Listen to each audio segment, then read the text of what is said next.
process of deportation is not a new one. I repeat, not a new one.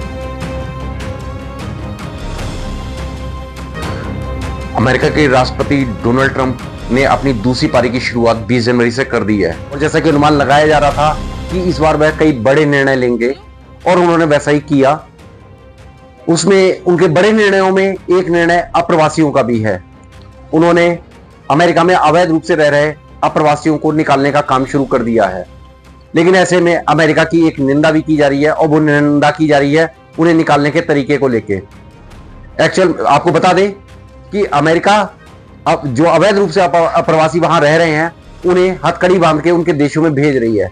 उसी क्रम में भारत में के भी जो अप्रवासी वहां पे थे उन्हें भी बंदी बना के हथकड़ी बांध के उन्हें भारत भेजा गया। ऐसे में भारत में इसके विरोध होना शुरू हो गया है और डोनाल्ड ट्रंप के इस निर्णय का कि जिस तरीके से अमानवीय तरीके से उन्हें भेजा जा रहा है उसको लेकर घोर निंदा की जा रही है। ऐसे में भारत के प्रधानमंत्री नरेंद्र मोदी की भी निंदा की जा रही है और कहा जा रहा है कि ऐसे में उनका 56 इंच का सीना कहा गया और क्यों भारतीय नागरिकों के साथ इस प्रकार के अमानवीय कृत्य किए जा रहे हैं। इसी पर पेश है हमारे संवाददाता सचिन पाठक की खास रिपोर्ट। अमेरिका में सत्ता परिवर्तन के बाद ट्रंप ने एक बहुत बड़ा निर्णय लिया है। उन्होंने जो अप्रवासी भारतीय थे उनको भारत वापस कर दिया गया है और जिस तरीके से उनकी वापसी हुई है, हाथों में हथकड़ी और पैरों में बेड़ियां डालकर उन्हें भारत वापस भेजा गया है। आइए इसी पर चर्चा के लिए हमारे साथ में है विश्व हिंदू परिषद के महानगर अध्यक्ष श्री आशु अग्रवाल जी। उनसे जानते हैं कि ये जो निर्णय ट्रंप द्वारा लिया गया है ये कहाँ तक उचित है और सही है। सर बहुत बहुत स्वागत है। देखिए, दो बातें हैं इसमें। एक तो अप्रवासी जो गलत तरीके से घुसपैठिए हैं उनको बाहर निकालने का जो विषय है उसमें मैं ट्रंप की तारीफ करता हूं और मैं सोचता हूं कि हमारे भारत में भी ये कब होने वाला है। वर्षों से भारत देश को विदेशियों ने चूसा है, चाहे वो मुगल रहे चाहे वो अंग्रेज रहे, और अब आज के आधुनिक भारत में जब हम अपने आप को सेक्युलर भारत बोलते हैं तब ये जो बांग्लादेशी, रोहिंग्या और कुछ पाकिस्तानी घुसपैठिए नेपाल के ज़रिए से आते हैं या बीएसएफ के हमारे जो लोग हैं उनको कुछ दे के आते हैं बंगाल से, तो ये तो बहुत सुंदर एक काम है और हमारे यहाँ भी बहुत जल्दी होना चाहिए। रहा सवाल इस बात का कि उनको थोड़ा सा अपमानित तरीके से हथकड़ी डाल के लाया गया, इसका जो विदेशी वो हमारे जो विपक्षी हैं वो बहुत बड़ा इशू बना रहे हैं। एक भारतीय होने के नाते थोड़ा सा मुझे असम्मान तो लगा, लेकिन हमको भी फिर ऐसे ही करना चाहिए। हमको भी भारत के अंदर जो रोहिंग्या हैं उनको ऐसे ही भेजना चाहिए। इसमें कोई हर्ज नहीं है, इसमें कोई बुरी बात नहीं है। एक देश के लिए अपने राष्ट्र के प्रति जिसको प्यार होगा तो वो ऐसा करेगा, उसमें कोई हर्ज नहीं है कि ट्रंप ने अपनी जो दूसरी पारी की शुरुआत इस तरीके से की है, तो क्या मोदी सरकार को भी इसी तरीके का कुछ कदम उठाना चाहिए? आप इसको किस नज़रिए से? देखिए, अमेरिका एक सुपर पावर है, रशिया एक सुपर पावर थी, आज उतनी पोजीशन नहीं है, चाइना एक सुपर पावर है। तो अमेरिका ने वक्त वक्त में बताया कि हम सुपर पावर हैं और अपना एक अलग वो डंडा रखा, और बहुत वर्षों से बाइडेन के समय में और इससे पहले भी बहुत अच्छा अमेरिका नहीं कर पा रहा था। दोबारा से ट्रंप ने आके दुनिया को बताया है कि हाँ, हम अभी भी सुपर वो हैं। और जहाँ तक रहा मोदी का सवाल, तो ट्रंप और मोदी के काम में और देश में, यहाँ के लोगों में बड़ा फ़र्क है। अभी 10 दिन पहले भी नहीं हुए हैं कि जब एक घटना होती है कुंभ में जिसमें 35 से 40 लोग मर जाते हैं, एक स्टैम्पीड हो जाती है। देखिए, एक बड़ी स्वाभाविक सी घटना है। 150 करोड़ के देश के अंदर जब 2 करोड़ आदमी एक जगह पर इकट्ठे होते हैं तो हम किसी भी प्रकार के अनुपात में भी ले लें तो एक्सीडेंट्स या हत्या जैसे होती हैं 2 करोड़ के एक उसमें, उसी तरीके से कोई भी एक इस तरीके का हादसा हो जाना बहुत बड़ी बात नहीं है और ये जानबूझ के कोई भी कभी भी नहीं करवाएगा। लेकिन जिस तरीके से हमारा विपक्ष आज हमारे चीफ मिनिस्टर से, हमारे गृह मंत्री से सवाल जवाब कर रहा है, और ठीक उस समय जब ये घटना होती है उसके दूसरे ही दिन अमेरिका के अंदर एक एयरलाइनर जो है वो टकरा जाता है दूसरे एयरलाइनर से, उसमें 65 लोग मर जाते हैं। किसी एक अमेरिकन ने भी ट्रंप पे सवाल नहीं करा कि आप अपना इस्तीफा दीजिए या कुछ करिए। देखिए, हमारा ये देश है, हमारे देश में जो अच्छाइयाँ हैं वो भी सभी की हैं, बुराइयाँ भी सभी की हैं। फिर मोदी को ही सारी बुराइयों के लिए, इस तरीके के स्टैम्पीड के लिए हम दोषी कैसे ठहरा सकते हैं? भारत एक हिंदू बहुल देश है। इस हिंदू बहुल देश के अंदर इतने हजार वर्षों बाद, 144 वर्षों बाद आने वाले इस कुंभ के अंदर इतनी बड़ी व्यवस्था के बाद भी अगर थोड़ा बहुत कुछ हो जाता है तो इतना बड़ा चर्चा का विषय, आप ये समझिए कि विपक्ष बिल्कुल नंगा है, उसके पास कोई मुद्दे नहीं है कुछ करने के लिए, तो इस तरीके के मुद्दों पे करता है। तो यही बात जो अगर मोदी को करना होगा अपने देश के रोहंगडियों को बाहर, तो थोड़ी सी दिक्कत तो आएगी, लेकिन मैं आशावान हूं और मैं 100% आपको बता रहा हूं कि 1 साल के अंदर कुछ ना कुछ परिवर्तन आना है। ये बात अलग है कि मोदी के धैर्य ने, भारत के धैर्य ने हमें बहुत आगे ले गए हैं। मोदी के आने के बाद 1 से 2 साल के अंदर पाकिस्तान बॉर्डर पे हमारे शीश कटे सैनिकों के धड़ हमको मिले, दुनिया भर को हमको उत्तेजित किया गया। लेकिन हम एक भी लड़ाई अगर लड़ लेते तो हमारी इकोनॉमी आज कहाँ होती और आज पाकिस्तान की इकोनॉमी कहाँ है। देखिए, बड़ी स्पष्ट सी बात है, जो नंगा व्यक्ति है जिसके पास कुछ है ही नहीं खोने को, वो आपको बार बार उकसाएगा लड़ने को।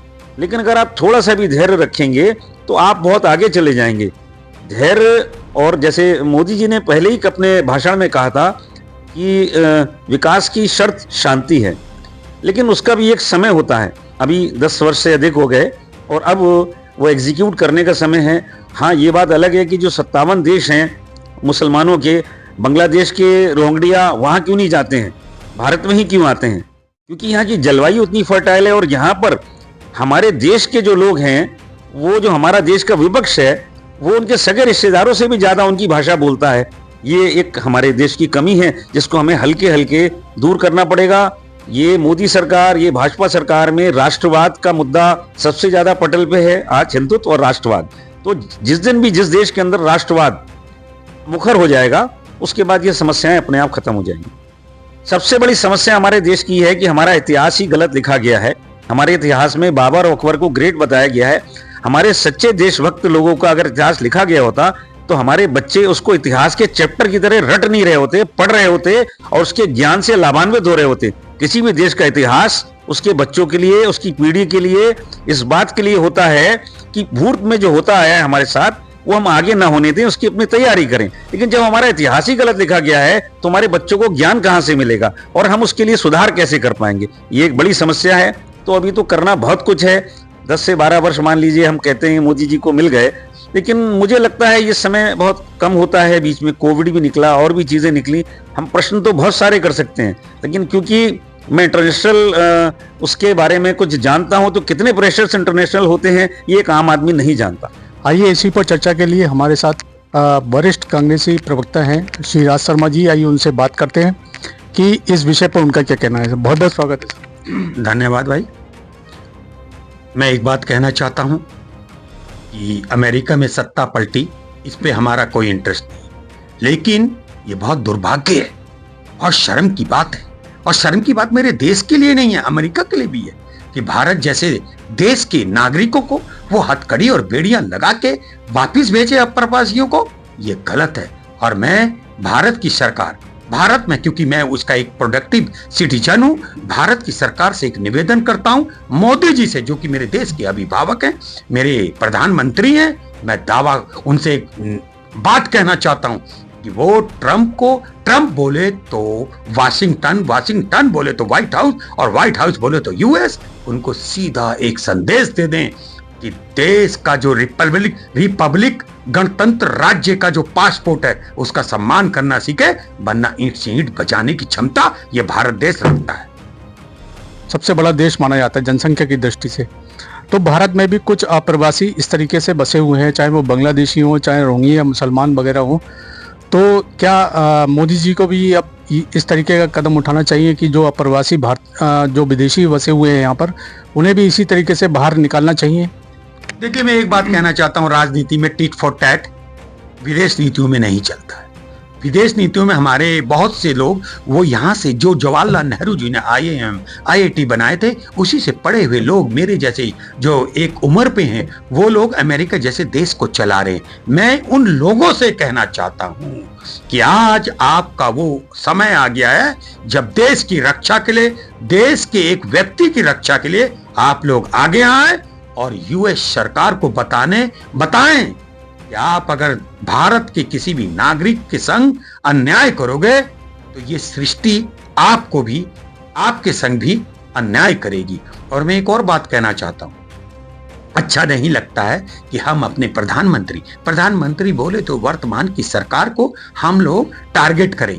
मैं एक बात लेकिन फिर भी कहना चाहता हूं, विनम्र निवेदन करना चाहता हूं, विदेश मंत्री जी से भी कहना चाहता हूं, ये वक्त राजनीति का नहीं है। अगर ये वक्त है तो अपने देश के नागरिकों के सम्मान को बरकरार रखने का है, क्योंकि किसी व्यक्ति को जब हथकड़ी लग जाती है, बेड़ियां लग जाती हैं, उसका मानसिक संतुलन क्या होता है शायद वही जान सकता है जो इस पे कार्य करता है। मैं फिर दोबारा विनम्र निवेदन करना चाहता हूं भारत की सरकार से कि एक्शन ले, और एक्शन ऐसा हो कि यूएस सरकार याद रखे।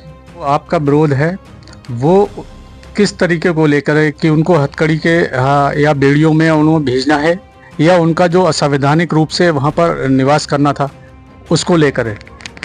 देखिए, मैं एक बात कहना चाहता हूं, मेरा सबसे बड़ा विरोध यूएस सरकार से यह है कि अगर वहां पे एक दिन भी किसी देश में, अगर चाहे वो मेरा देश हो, वर्ल्ड में किसी भी देश, दूसरे देश का व्यक्ति उस देश में रह ले, अगर 2 दिन भी रहा है तो इसका मतलब आप एक्सेप्टेंस में आ गए। पहला विरोध मेरा ये है, आप उन्हें वापिस करते, बात ये नहीं है, बात यह है कि आपने हथकड़ी लगा दी, बात यह है कि आपने बेड़ियां डाल दी, ये बर्दाश्त नहीं होगा। और दूसरा मेरा विरोध विनम्र तरीके से होता है भारत की सरकार से। मेरे देश के प्रधानमंत्री को मैंने कहते सुना कि अब कोई भी देश आंख नहीं दिखा सकता, तो आज ये समय आ गया है कि मेरे किसी भी व्यक्ति की बेइज्जती होगी तो उस देश को आंख दिखाने की जरा भी जरूरत नहीं होगी। मेरे देश का प्रधानमंत्री, मैं एक बार फिर कहना चाहता हूं, मेरे देश का प्रधानमंत्री वर्ल्ड में सबसे ज्यादा ताकतवर है, और वो ताकतवर इंसान अगर कहीं पे अपने देश के किसी भी व्यक्ति की लज्जा को नहीं संभाल सकता, तो शायद स्वाभाविक है मेरा दुख होना। हमारे साथ में है समाजवादी पार्टी के प्रवक्ता हैं मयंक शुक्ला जी, आइए उनसे बात करते हैं कि इस तरीके का जो भारतीयों को बेड़ियों में जकड़कर और हाथों की हथकड़ियों पहनाकर एक अपराधी के तौर पर उन्हें भारत वापसी कराई गई है, ये कहाँ तक उचित है? मयंक जी, बहुत बहुत स्वागत है आपका। बहुत धन्यवाद आपका जी। तो मैं ये जानना चाहूँगा कि जिस तरीके का आज जो अप्रवासी भारतीय थे वहाँ पर, वो जिस तरीके से भी रह रहे थे, उनकी वापसी जो कराई गई है हाथों में हथकड़ियाँ और बेड़ियाँ पहनाकर, ये कहाँ तक उचित है? मैं थोड़ा सा समय में पीछे ले जाना चाहूँगा। इन्हीं ट्रंप जी के स्वागत और आभा मंडल के लिए कोरोना की शुरुआत जो हुई थी, उसमें नमस्ते ट्रंप नाम का एक कार्यक्रम करा था, जिसमें दसियों हजार लोग अन्य देशों से आए, और उसके बाद ही कोरोना को बूस्ट मिला भारत में। हो सकता है कि वही एक ऐसा ट्रिगर पॉइंट रहा जिसकी वजह से भारत में कोरोना फैला। देश की लोगों की जान की कीमत पे नमस्ते ट्रंप करने वाले नरेंद्र मोदी जी को सोचना चाहिए। आज वही ट्रंप जब रिपीट हुए हैं तो आज वो क्या बेकदरी कर रहे हैं भारतीय। और मैं कहता हूं कि बात करते हैं विश्व गुरु की, सामरिक दृष्टि से भारत का भी, नेपाल हमारा कभी छोटा भाई हुआ करता था, श्रीलंका हमारे बिल्कुल मित्रवत रिश्ते थे, बांग्लादेश की अर्थव्यवस्था और भारत की अर्थव्यवस्था एक साथ जुड़ के चलते थे, पाकिस्तान हमारा लंबा समय से दुश्मन रहा है, मगर आसपास के देशों से हमारे संबंध अच्छे हुआ करते थे। मगर यदि भारत की सामरिक दृष्टि से अगर कहीं कमजोरी आई है इन चीज़ों से, तो इसकी वजह मैं विदेश नीति को मानता हूँ। और नरेंद्र मोदी जी विदेश मंत्री नहीं है, मुझे लगता है आप भी अभी विदेश मंत्री का नाम नहीं बता पाएंगे। जो एक एकल चलो वाली जो इनकी नरेंद्र मोदी जी की सिस्टम है, उसका नुकसान हमारे देश को और देश की जनता को उठाना पड़ रहा है। अमेरिका से जिस तरीके से हाथ में हथकड़ी बांध के, पैरों में बेड़ियां बांध के, ये तो अंग्रेज़ों से भी बुरा शासन में लग रहा है। और मुझे लगता है इसके लिए वो अमेरिका को अपना मित्र बताने वाला, मित्र जो होता है पुराना, वो मित्र होता है। रशिया हमारा पारंपरिक दोस्त था। जब इंदिरा गांधी जी ने पाकिस्तान के 2 टुकड़े करके बांग्लादेश बनाया था, तो यही अमेरिका ने अपने छठा बेड़ा भेजने का काम किया था, समुद्री बेड़ा। तो रशिया और भारत ने मिलकर जब गरजे थे तो उनका बेड़ा वहीं उसी समुद्र में रुक गया था, और वो हमारा पारंपरिक दोस्त था रशिया। मगर नरेंद्र मोदी जी ने अपने निजी एजेंडे के तहत और कोशिश ये करी कि नए दोस्त बनाने के लिए, चाहे उसके लिए व्यापारिक फायदे हों उनके। मुझे लगता है कि नरेंद्र मोदी जी की दोस्ती ज़्यादातर देशों से तब होती है जब उन्हें अपने व्यापारी दोस्तों को फायदा देना होता है। तो उन रिश्ते बनाने के चक्कर में भारत के जो प्रतिष्ठा है और गरिमा है, उसको कमज़ोर करने का काम नरेंद्र मोदी जी के इन तरीके की गतिविधियां कर रही हैं। और मुझे लगता है कि सबसे महत्वपूर्ण यह है कि जो ये देश के, मैं कह रहा हूँ, वो गलत तरीके से रह रहे थे, मगर वो मुजरिम तो नहीं थे, वो हत्यारे तो नहीं थे। हो सकता है उनसे गलती हुई हो, मगर जिस प्रकार की अपमान भारतीयों का किया गया है।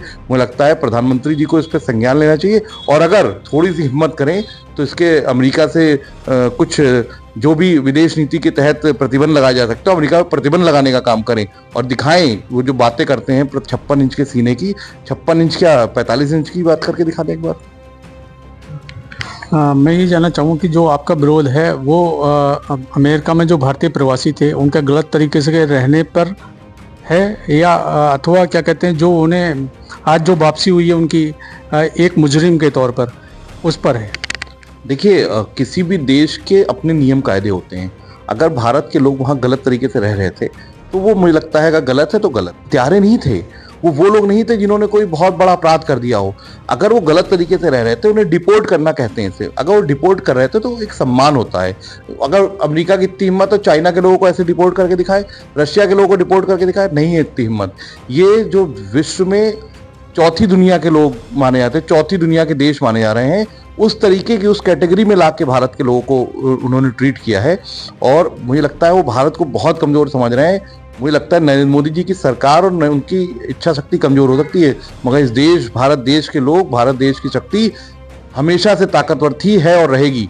और ये सरकार की कमजोरी है, देश की कमजोरी नहीं है। और मुझे लगता है विदेश नीति इस जगह फेल हो गई। आपसे बात करते हैं भारत के परिप्रेक्ष्य में। भारत में भी अभी बहुत सारे ऐसे हैं जो अप्रवासी लोग हैं जो भारत में रह रहे हैं, चाहे वो बांग्लादेश की बात करें या रोहिंग्या मुसलमान टाइप के ऐसे लोग रह रहे हैं। तो क्या अब भारत के प्रधानमंत्री नरेंद्र मोदी जी को भी इसी तरीके का कुछ प्रयास उन प्रवासियों के लिए करना चाहिए? मेरा मानना यह है कि जो भी दिक्कत, जो भी परेशानी हमारे देश की सामरिक दृष्टि से, आंतरिक दृष्टि से हो, उस पर काम करना चाहिए और जो लोग भी अप्रवासी रह रहे हैं उन सब लोगों पे कार्रवाई होनी चाहिए। और मुझे ऐसा लगता है कि इसमें सरकार को निष्पक्ष रहना चाहिए, क्योंकि देश की सुरक्षा से बड़ा कुछ नहीं है। पूरे देश में जो सुरक्षा है वो सबसे महत्वपूर्ण विषय है। मगर इस बात को कर लेने से जो अमेरिका ने अपमान किया है वो कहीं ना कहीं उसे कम नहीं आंका जा सकता है। हम भारत में क्या कर रहे हैं वो अलग विषय है, मगर अमेरिका ने हमारे साथ क्या किया है और उस पर प्रधानमंत्री की क्या प्रक्रिया है। भाई, देश को आप सोशल मीडिया के माध्यम से और पीआर के माध्यम से एक ये दिखा सकते हैं कि भारत को आप बहुत डंका बजा रहे हैं विश्व में, मगर आम तौर पे जो देखा जा रहा है, अभी ट्रंप ने जो कार्यक्रम भी किया था उसमें भी मुझे लगता है भारत का प्रतिनिधित्व नहीं था। ये भी बहुत सोचने की बात है। भारत जो विश्व की सबसे बड़ी जनसंख्या का देश है, विश्व का सबसे बड़ा व्यापारिक केंद्र है, अगर उस देश के प्रधानमंत्री को या उस देश की सरकार को कोई न्योता नहीं मिलता है तो मुझे लगता है ये भी प्रश्न चिन्ह खड़ा करता है कि जो हमारा पुराना दोस्त रशिया था उसे तो हमने खो ही दिया, मगर जो नया दोस्त बनाने वाले थे वो भी हमारा अपना नहीं हो पा रहा है। तो इस तरीके से तुम्हारे दोनों हाथ खाली हो गए। मुझे मानना यह है कि सरकार को इस पर बहुत मंथन करना चाहिए और अगर हिम्मत हो तो इसके लिए अमेरिका को प्रतिकार करना चाहिए, अन्यथा जो 56 इंच के सीने की बात करते हैं वो करना बंद कर देना चाहिए। मोदी जी भी लगभग तीसरी बार प्रधानमंत्री बने हैं और उन्होंने ही शायद ये मुद्दा उठाया था कि बाहरी जो लोग हैं उनको हम देश से बाहर निकाल के करेंगे। आज हमारे देश में भी बहुत सारे ऐसे अप्रवासी हैं जो बाहर से आके बसे हैं, चाहे बांग्लादेश की बात कर लें और भी बहुत सारे देश के लोग हैं। तो ये क्या भारत के लिए आगे चल के मुसीबत बन सकते हैं अगर मोदी जी ने इस पर लगाम नहीं लगाई? नहीं, मैं दोबारा रिपीट कर दे रहा हूँ, मैंने आपको पहले भी कहा, भी 2 मिनट पहले ही बताया मैंने कि देश की सामरिक दृष्टि से, देश की आंतरिक दृष्टि से जो भी दिक्कतें हैं, जो लोग भी अगर कहीं थ्रेट बन रहे हैं तो उस पर सरकार को संज्ञान लेना चाहिए। मगर फिर वही बात आ जाती है कि आप जो प्रतिष्ठा आज कलंकित हुई है, हवाई जहाज से बेड़ियों में आ रहे हैं लोग, तो उस प्रतिष्ठा को आप तो देखिए। सबसे महत्वपूर्ण बात है सरकार क्या कर रही है। सरकार, अच्छा बॉर्डर किसके अंडर में है? वहां फोर्सेस, आर्मी देश की है ना, वहां से आ कैसे रहे? गृह मंत्रालय अमित शाह जी देख रहे, तो अमित शाह जी इस्तीफा दे दे पहले। कितने अप्रवासी आ कैसे रहे बाहर से? अगर आ रहे हैं तो इसका मतलब कि अमित शाह और ये जितने भी नेता लोग हैं मिले हुए हैं। ये कुछ ना कुछ मुझे लगता है कि सीमा को इन्होंने कुछ ब्लॉक्स कर दिए, ऐसे वैक्यूम छोड़ा है जिसमें से लोग आ रहे हैं। तो सरकार की नाकामी है कि अगर लोग लगातार आ रहे हैं। भाई, बॉर्डर पे तो परिंदा पर नहीं मार सकता है, हमारी सेनाएं बहुत शक्तिशाली है। तो कहीं ना कहीं मुझे लगता है साजिश षड्यंत्र है ये सरकार का कि दूसरे देशों से लोगों को लाकर यहाँ पे बसा रहे हैं और फिर खुद ही तरह तरह के प्रोपोगंडा बना रहे हैं। मुझे लगता है भारतीय जनता पार्टी प्रोपोगंडा बनाने में बहुत एक्सपर्ट है। ये भी एक नया प्रोपोगंडा है जो आज मुझे दोबारा समझ में आया है। अभी आपने सुना कि देश के नागरिकों का क्या कहना है। अब आप स्वयं निर्णय लीजिए कि अमेरिका द्वारा किया जा रहा यह कृत्य कितना सही है और कितना गलत है। साथ ही हमें यह भी बताइए कि क्या ऐसे पे भारत सरकार को कोई निर्णय लेना चाहिए। यदि आप अपने सुझाव हमें कमेंट बॉक्स में जरूर भेजें।